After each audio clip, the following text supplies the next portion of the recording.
Welcome back to the Raider D, a podcast dedicated to the Las Vegas Raiders. I am Mike Dean, your host and avid Las Vegas Raiders fan. And so I just wanted to thank all of you for the very first inaugural episode of the Raider D podcast.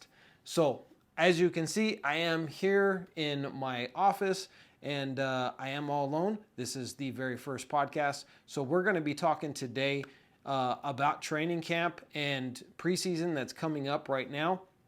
We are all excited for the 2023 season. We are hopeful for the 2023 season despite the whole debacle that was last year. Last year was not supposed to be a rebuilding. It was not supposed to be a tear down. It was definitely not supposed to be a tank season, which in my opinion, it definitely was, especially the last 4 or 5 games of the season. It appeared to me trying to make sure that we did not win any games.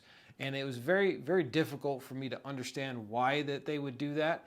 But we're going to leave that aside. This is a new year. It's 2023. We got a new quarterback in Jimmy Garoppolo, who is former Patriot and a former San Francisco 49er. He is familiar with the coach's system.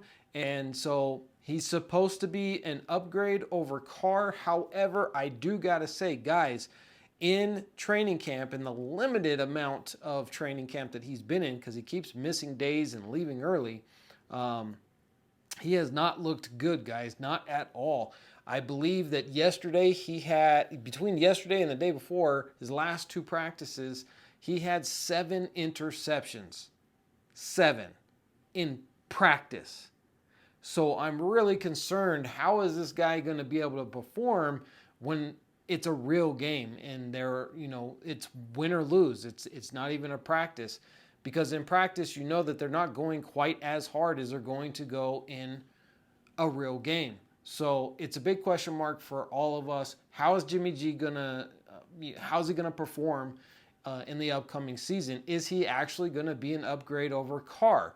Well, granted, Carr's was not his best year last year. However, Derek Carr was and still remains to be one of the most prolific quarterbacks the Raiders have ever had as far as stats go.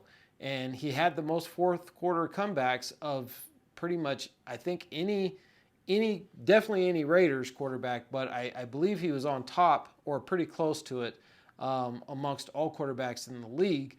And so he won a lot of games for us. Yes, we lost a lot of games. Again, I got to defend Carr here just a little bit. So all you Carr haters, go ahead and drop some comments and tell me how much I am terrible at this job.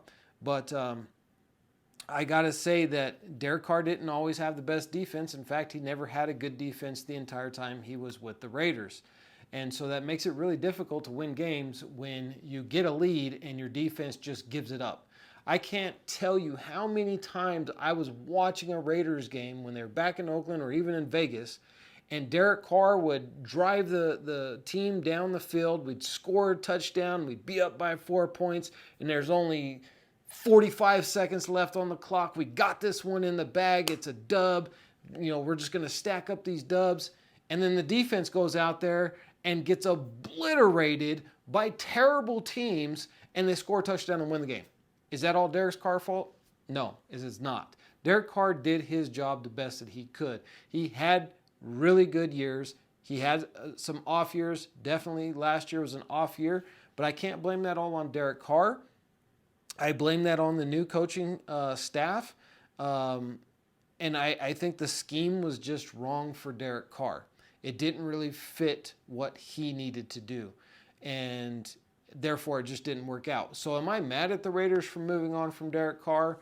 Well, no. I mean, if you're bringing in a coaching staff that is going to have a specific scheme and Derek Carr's not fitting that scheme, then in the long run, Derek Carr either has to be able to quickly adjust to it, which he clearly was not able to do last year, or you got to find somebody that is a better scheme fit. And that's where Jimmy G comes in.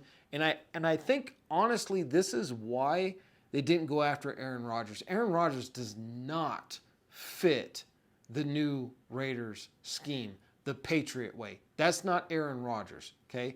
They need to replicate a Tom Brady to fit this scheme.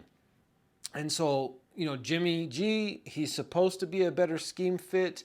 But we also have to remember Jimmy G hasn't been with the Patriots scheme in a long time.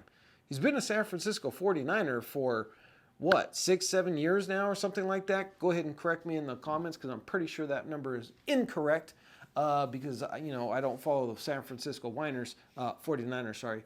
If he can't be better than what Carr was last year, did we make a mistake? Should we have kept Derek Carr and gave him another year and let him continue to progress in the scheme?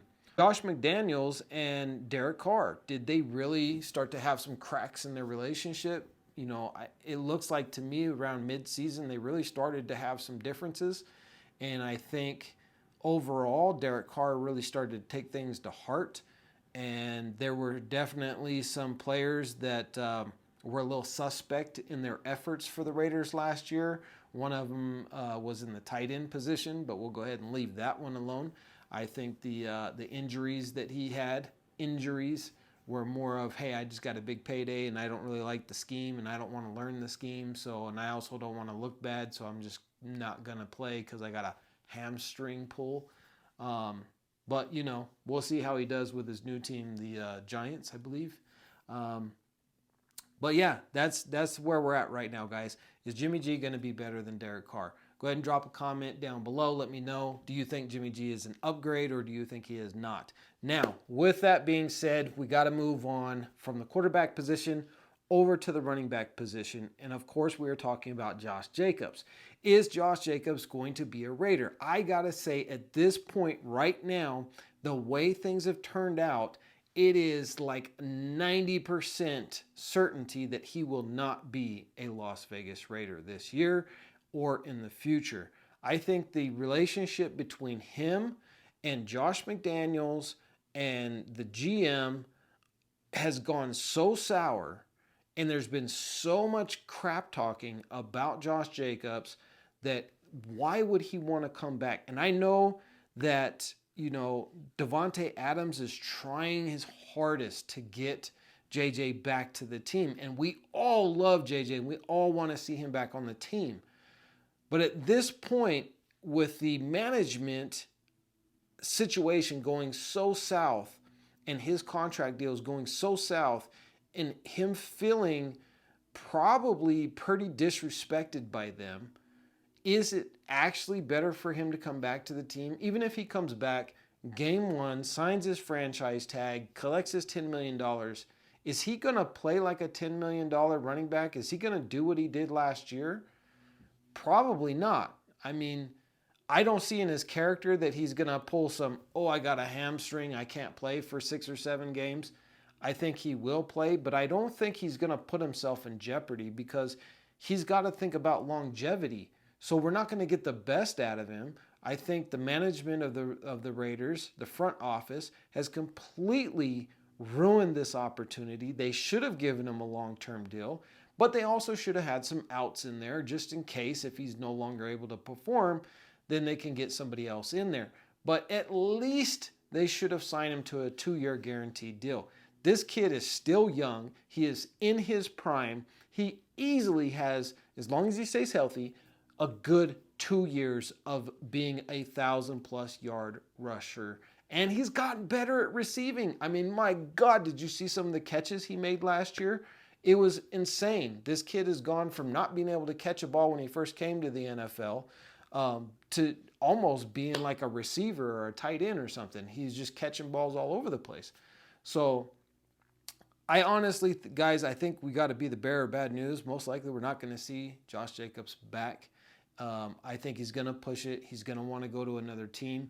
I know he wants to play football. Football is an obsession of his, and he wants to win. I just don't think his heart could be in it with the Raiders now. I think the relationship is just, it's gone too bad. The front office completely messed up that entire Josh Jacobs contract situation. They really didn't even seem to try. And that's just disrespecting a man. The man was the #1 rushing running back in the league last year.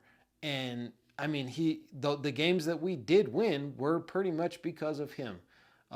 So again, I think they should have done better by him. I think they should have got him at least a 2-year guaranteed contract with, a third and a fourth year options with some bonuses and whatnot.